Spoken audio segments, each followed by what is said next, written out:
Welcome back to the alligator pit where it gets treacherous and dangerous. And before we move forward, I just want to give a thank you and a shout out to all the good people, the men and women, the ladies and gentlemen that have been supporting the Red Stick family throughout the years. This would be nothing without you all. So I just want to give a positive, some love and positive energy to you. And just want to let you know that whatever it is you're working on this year, you may have fitness goals, business, monetary, career goals, family goals, whatever it is that you're working on, whatever your objective is, just know that us here at the Red Stick family, man, we rooting for you to win as well. So the same way that you all are supporting us with the videos, watching them, commenting on the videos, liking the videos, we supporting you as well. You know what I'm saying? So I just wanted to give that, love energy to you and just tell you to stay down, to come up, stay strong, and stay resilient. Whenever you had seen us in a while, we hadn't dropped any videos. Just know that behind the scenes, we are working on some stuff, okay? So as we go deeper into this year, as the seasons change, we got more music coming out, more books, more video content, etc.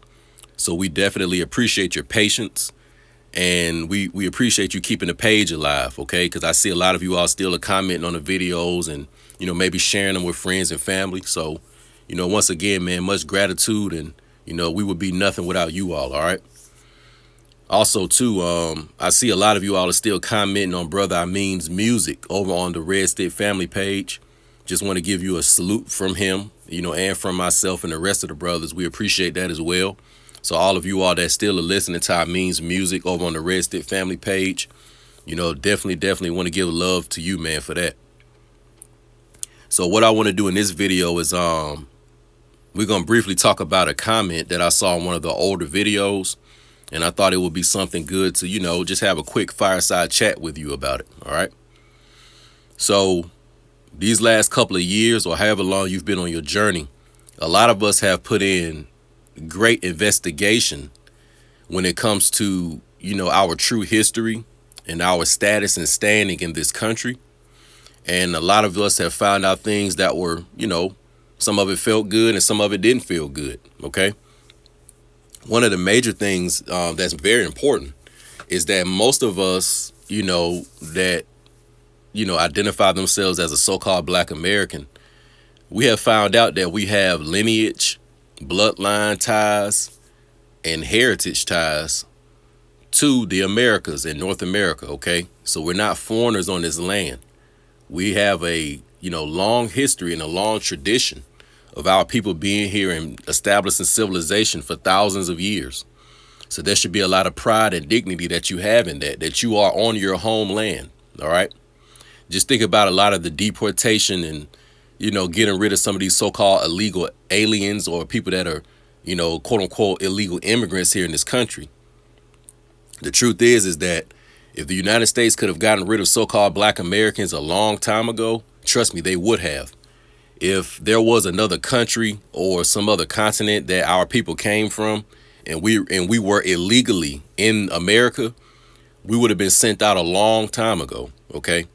So always remember that, you cannot deport the so-called Black American because you have a bloodline tie here to this land. A lot of us also have learned that majority of our ancestry comes from two main groups predominantly.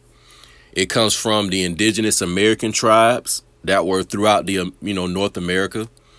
But we know that a lot of the United States, or what became the United States, which spawned from the 13 colonies, was around the eastern seaboard, the south, the southeast. So a lot of us have, ties that go right back to the southeast, the east coast, going on all the way over there to California and the southwest as well. All right. So we have ties to not only the indigenous Americans, but also the 13 colonies, because most of us have ancestry from the melanated people from Europa, people known as the swarthy European, who came to the Americas and resided and established the 13 colonies. The 13 colonies was established by so-called melanated, or so-called Black rather, European kings and monarchs. All right. So when we hear that term, the Black nobility of Europe, they're not using that term Black for anything other than trying to describe these people's ethnicity and the phenotype of these people. So when you hear terms like the black nobility of Europe or terms like the dark ages of Europe, all of these are just code words for when melanated, swarthy, copper colored, ruddy complexioned people, earth tone complexion people ruled Europe. And they ruled in what we call the British Isles. They ruled in France, Spain, Germany, Denmark, etc. Okay. So most of us have ancestry also from these groups when they would come over to the Americas and they would marry into certain American tribal families. All right. So we don't want to forsake one ancestor for the other one. All right. So, we want to acknowledge both the indigenous American empire and also the 13 colonies. OK, so this is just some of the information that we've been learning. And some of us may wonder, well, what is the goal of all this? We learning this stuff, but what are we going to do with it? How are we going to use this information? How will it benefit us? How will it benefit our descendants? Do we approach the United States government with this information? Do we approach the state government with this information? Do we approach the international courts with this information? Some of us may wonder these types of questions. Now, some of you may agree with me. Some of you may disagree. That is one of the, benefits of being a human being. You have free will and you have your own mind. So you can think and feel whatever it is you want to feel. But me personally, the point of this information and learning it is for us to more gravitate towards each other and to establish some type of a cultural glue that'll bind us together here on the mainland North America. All right. So it's not like, a couple of decades ago, like when we were familiar with the civil rights era. And, some of our forefathers and foremothers, like Malcolm X or Martin Luther King and a lot of the other melanated Americans during their time, when you would have a movement or let's say some type of a gathering that started from the grassroots, might I add, and you would see these massive groups of people and we would come together either in the streets to protest or we would come together to address some type of governmental body. And sometimes it was led by a group of people, but you would always see these massive groups of people coming together to try to address this government to change our situation. And for their time period, there were a lot of sacrifices, a lot of death, a lot of poverty that those people experienced. And they were successful in certain ways with what it was that they did and the methods and strategies that they used. So I would be disingenuous and I would be wrong to sit here and say that, well, Martin Luther King and those elders during that time period, that they didn't do anything to contribute to the healing and the rehabilitation of our people, because that wouldn't be true. OK, that wouldn't be true. So we don't never want to talk bad on the ancestors and belittle or marginalize what they did and what they went through, because the truth is that during their time period, they still had to deal with, segregation, and they may have not had the best resources. So let's say if it's two water fountains, OK, and one of them is colored only and the one is white only.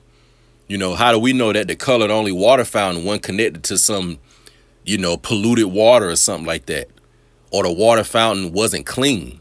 You know what I'm saying? And they had to deal with that. When they would go to restaurants to eat and when they would get on buses and stuff like that, our people were treated a certain way because of their ethnicity and nationality and their phenotype. Let's go back to the 16, 17 and 1800s, the 1500s. A lot of our American Indian ancestry were denationalized. They had their homes, villages, and towns destroyed. A lot of them were killed, and the ones that survived were captured, and they were sent off to live in other areas. And at the worst, some of them were put in what we call bondage or perpetual servitude, also known historically as so-called American slavery or Indian slavery, where our people were probably forced to work on certain corporate establishments that we call plantations. And they were either paid a slave wage or they weren't paid anything at all. They had poor living conditions. They didn't have any kind of retirement or pension. They didn't have any kind of asset that they could pass down to their children. And they did a lot of back-breaking, brutal, harsh work. You know what I'm saying? And us today couldn't even imagine how that was. You know what I'm saying? So, think about yourself. Like, let's say, because I've done this before. There have been times before where, I've worked on a construction site and we were literally digging trenches, you know what I'm saying, to lay cement or whatever it was that we were doing. And that is some very, very hard work. You got to have a strong body and a strong mind for that. My grandfather, who was from the deep South, he worked construction and he also did pulpwood. And he wasn't paid the wage that he probably should have been paid. So think about some of your forefathers and foremothers who worked and they actually got no payment at all. For the ones that may have been denationalized, had their tribe torn up. Maybe they were a child and they was, sold off onto some corporate establishment and worked for free. They didn't get paid anything at all, And I also want you to think back on this too. A lot of our forefathers and foremothers dealt with a lot of psychological, spiritual, and emotional challenges when they would have to work in the home of some of these Caucasian people just to get money. And let me give you a personal example of this. So let's take Blackbeard and let's take my own mother, okay? Like I said, my people are from the deep South and they may have owned some land, but the intellectual, educational, and business acumen was not there. So when my mother wanted to, buy her own clothes when she was like in middle school and high school, she had to go out and work. And at that time period, the way you would, get money is you would do certain housekeeping services, So it may have been some Caucasian people that may have had a home and you went over and did some housekeeping work and you would get paid for it. So when my mother was in her early teenage years, this is some of the things that she did. But when I talk about the mental stress that they dealt with, this is some of the things that sting and why I have the kind of motivation that I have to this day. But I remember one time my mother told me when she was an early teenager, she would go and work at these people's homes called the Richardsons. And she would be in there, cleaning up or whatever, doing what she's doing. But she said she can remember one time when she was, in there working. And the Richardsons, the matriarch of the family, the old grandmother, she didn't know my mother was there. So I guess the woman was coming downstairs or coming around the corner.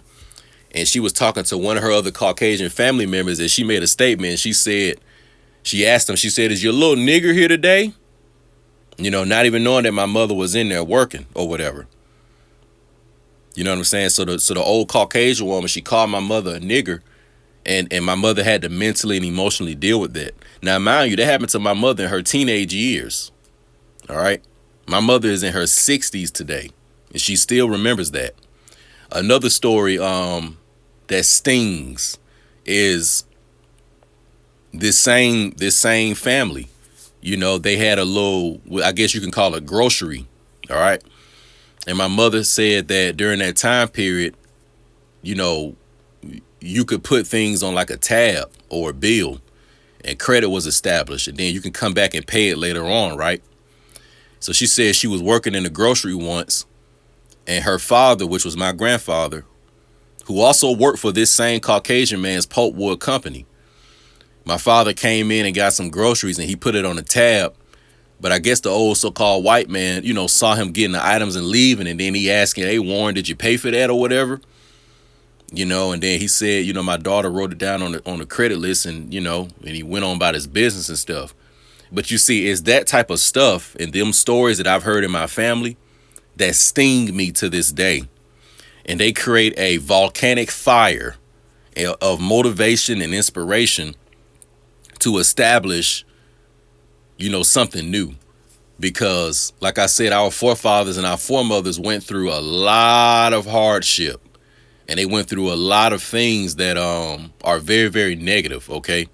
And I'm pretty sure a lot of you all have those stories from your parents and grandparents, aunts and uncles, etc., all right? So I wanted to just give that little prelude. So now we're going into, well, how do we use this information? And as I said, this information about who our real history, what our real history is, the things that our family and forefathers and foremothers went through, we supposed to use this stuff in the modern 2025 to create bonds with each other. Okay. So to me personally, this isn't about going and, addressing the government like some of our ancestors did during the civil rights era. All right. That was a strategy that they used in that space and time. For what it could work for, it did, and what it didn't, it did not. But here we are in 2025, and me personally, I think that the strategy should be much different. I think that after you learn this information about the history, it should create a certain dignity and pride and integrity when you look in the mirror, and you should see your forefathers and foremothers looking back at you. And we should more so be focused on working with each other and building bonds with each other versus putting the energy external and going to some kind of a, federal government or state government, asking them to do something for us. We're not asking nobody for shit no more. No, we're not asking nobody for shit. We're going to put on our own thinking caps. We're going to take the skills that we have. We're going to figure out how to create monetary business enterprises amongst each other. And we're going to be patient, and we're going to work with that, and we're going to go into the future with that. Another thing, in the comment, the brother or the sister talked about us not having a military, so we can't take it by force, which is true. But as I said, that will come in the future. When it's time for us to get our paramilitary forces together and then to turn that into a national continental military force, we will do that when that time comes. But as of right now, we're not really there yet. All right. We don't need to focus on that yet. I think right now we need to focus on just having love and building and bonding with each other, because there are a lot of disruption, divisions, and separations in the so-called black community. All right. From the elders and the youth, from the men and the women, etc. All right. The nerds and the gangsters. A lot of that needs to be cleaned up before we start trying to do things nationally and internationally. So that's how I see that. Like, if you learn this information and you want to get your inheritance back, what you do is you work on cleaning yourself up first. Whether you're a man or a woman, you work on cleaning yourself up first. You get this information and you empower yourself. You use this information and you go out and, you establish whatever career, or like I'm going to be a fan of, entrepreneurship. And you go through that struggle, and you be willing to sacrifice to build something of your own. Even if you start as an independent contractor, doing subcontracting work out here, wherever. But the end goal needs to be, I need to establish something that I own at the end of the day. Okay. Another thing too, how we perceive consumerism needs to change. Now, you're going to have things out here that you may, unfortunately get in debt for, like a student loan. Some of us may have had to get that. Some of us may have credit cards, etc. Right? But at the end, our goal needs to be taking the time to be patient and paying things off cash, or having a significant portion for down payments on things, so we could be, going towards some form of ownership. All right. So for the people right now, let's say you want to get a new vehicle. Well, maybe you need to be patient and just save up some money and buy a used vehicle cash versus going and getting this shiny new vehicle, that you may not necessarily need right now. Maybe right now it's only about getting from point A to point B to point C. So if that's the case, then be patient with yourself. Don't put yourself in a financial bind or a financial constraint. Just go and get that used vehicle. And don't be worried about what somebody else thinks about you, or what they saying about you, or what social media got going on, or what you see somebody else on the internet doing. None of that bullshit matter at the end of the day. None of that has anything to do with your checking account. None of that has anything to do with your savings account. None of that has anything to do with your balance sheet. It just doesn't, So build up a certain resolve within yourself to where you're not concerned with nobody else is doing. All right. So stay away from like certain long-term debt that you can avoid. And whatever debt that you do have, try to make your minimum payments on it. And then, slowly but surely you'll have it cleaned off, and you'll have that debt wiped out. But we don't want to just keep putting on a bunch of debt when we don't have to do that. So a lot of that is just being patient and not trying to do something before it's your time to do it. Okay. What's the next thing I wanted to talk about? It was something else on my mind. Maybe it'll come back in a minute. But But basically, that's the situation with that. So that's how we use this information. Really, right now, we got to use this more so to create bonds with each other. And this is what I'm gonna end the video with. So when you think back on your life, you think back on your friends and family, people that have been in your organic environment growing up in life. You're gonna have certain friends and family that you've been through some tough times with. And when you were going through those tough times with those people, they stood on 10. They stood tall. They were able to be in that fire and get out of it with you, you know. And people didn't start selling out. People didn't start being fake. People didn't start backdooring and backstabbing and all that type of stuff. You're going to have some people that actually really stood tall when you when shit got real and shit got serious. You know, people that when your money got, when your money got low, that they didn't judge you. As a matter of fact, they probably were even willing to help you out with some money and didn't even ask for it in return. And that could be a friend or a family member. People that maybe you were in conflicts with, physical confrontation, when your life could have been on the line. And people that stood in that deep water with you, they stood in the alligator pit with you when you were surrounded by all type of crocodiles and alligators, but that person didn't get out and run. So I would also say that the people that have proven loyalty to you and the people that, like I say, you've been in tough situations with, and it would have been very easy for them to run away, or it would have been very easy for you to run away from them, but you didn't do it. Y'all stood tall.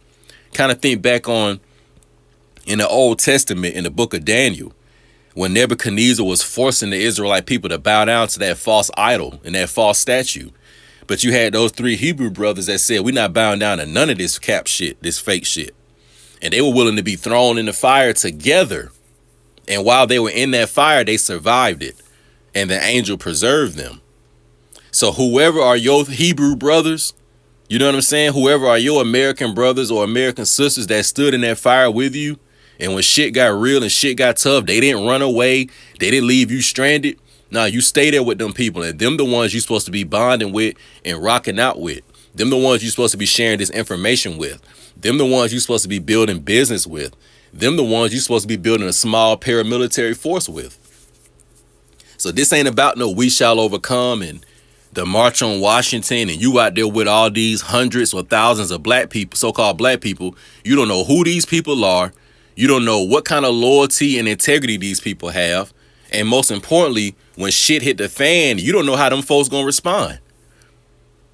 And that's just the truth. How many of them folks are rats? You know what I'm saying? How many of them folks, like I said, will do you dirty and stab you in the back just because it get tough on them? How many of them folks are literally decrease their load by ratting or telling on you and selling you out? So that's another thing. This ain't the civil rights era no more. I'm not personally interested in clicking up and teaming up with a bunch of so-called black people that I don't know. No, I'm not doing that. Either I got to know that you stood in the fire and you stood tall because I was in it with you, or somebody that I know can verify and vouch for you. Other than that, you know, I'm a little funny at this stage of my life on getting too close to people that I don't know. And that's regardless of what their ethnicity and nationality is. So yes, this is a time about dealing with the people that have proven themselves. You know what I'm saying? They have proven their integrity. They have proven their honesty. They have proven their loyalty. Them are the ones you need to be rocking out with. And everybody else that haven't stood tall, you cut them off. I don't give a fuck if it's a friend or a family member. I got a lot of friends and family members that I don't rock with like that no more. Some of them know it, some of them don't. You know what I'm saying? But that's what it's about. So no, you don't want to just team up with a bunch of so-called black people to try to go to Washington, D.C. and or the federal government and talk about I want my indigenous American ancestry back, because all they got to do is pull a couple of them niggas to the side and skin them down with some money, and then they gonna sell all you niggas out. But see, they couldn't do that with the 3 Hebrew brothers, could they? They couldn't pull one of the Hebrew brothers to the side and say, man, look, if you just bow down to the statue, I'll give you a whole bag of gold coins, and then that'll make the other 2 Hebrew brothers look weak. They couldn't do that with them. They was all willing to go through the fire together. So always remember that the strength is going to be, believe it or not, in less numbers. It ain't going to be when it's a bunch of people. Trust me, if it's a bunch of people, Some of them niggas is rats. Some of them are scared. And some of them gonna run when shit get real. You know, that was even in the Old Testament with David. There was a time period when David had to get ready to go and do some fighting. And it started out with a bunch of men. But as he started to see who was real and who was really about this life, he only ended up having a couple of them with him. And the truth is all you need is a couple of them. Think about the American or the United States military, rather. When they send in a special forces unit or a Delta Force unit, it don't be a bunch of people. Sometimes it may be 4, 5, 6, 7 men. And they'll get the whole job done. They can send 7 men into a country and take over an entire country, take over an entire government, take over an entire oil field. So that's what this is more about. It ain't about just having a bunch of people. No, it's about having a small select group of people who really about this shit, who gonna stand in the fire. So that's what we wanted to conclude the video with. You use this information to empower yourself. You use this information to empower your household. And then you look to see who in my friend and family group have stood tall in this life. And you click up with those people. And then that little tribal unit, what will happen is that as time goes on, those different tribal units in all these different cities, counties, and states in this country, those different tribal familial units will be able to come together then. But as of right now, just coming together with a bunch of folks that don't nobody know who is who, nah, that shit out the door, man. That's how Martin Luther King got sniped. That's how Malcolm X got killed. Letting too many niggas in and you don't really know who these people are. So just be blessed and be thankful and be happy that you have found out this information, that you have gotten your own inheritance back. Because the truth is that there is no federal governmental document that you can fill out to get your nationality back. I'm not with the whole Moorish sovereign citizen bullshit. I don't think that it's no documents or filling out this with the courts or none of that shit. Ain't none of that stuff gonna make you no American. It's not. It's just not. Like I said, I got family members in the deep backwoods of Southwest Georgia. If one of my female family members right now has a baby and that baby don't have no birth certificate, no social security number, it wasn't born in a hospital, it could have been born, the baby could have been born in an old shack. That baby is an American and ain't a goddamn piece of paperwork been filled out. So that's the mentality. Like, ain't no piece of paper gonna make you no American. You can't get your nationality and your inheritance back because the people that took it from you are the same ones you trying to get to validate the bullshit. How does that sound? So no, that's how we ending this shit. And also too, like I'm not talking bad about the Moorish science temple people. I ain't talking bad about them. But I'm just not on that. There is no paperwork that I'm about to fill out for none of that shit. No, I'm a man. I'm standing on business and I'm telling you what I am. Can't no piece of paper tell you that. Can't no contract tell you that. It's the human soul behind the piece of paper or behind the contract that's going to verify it.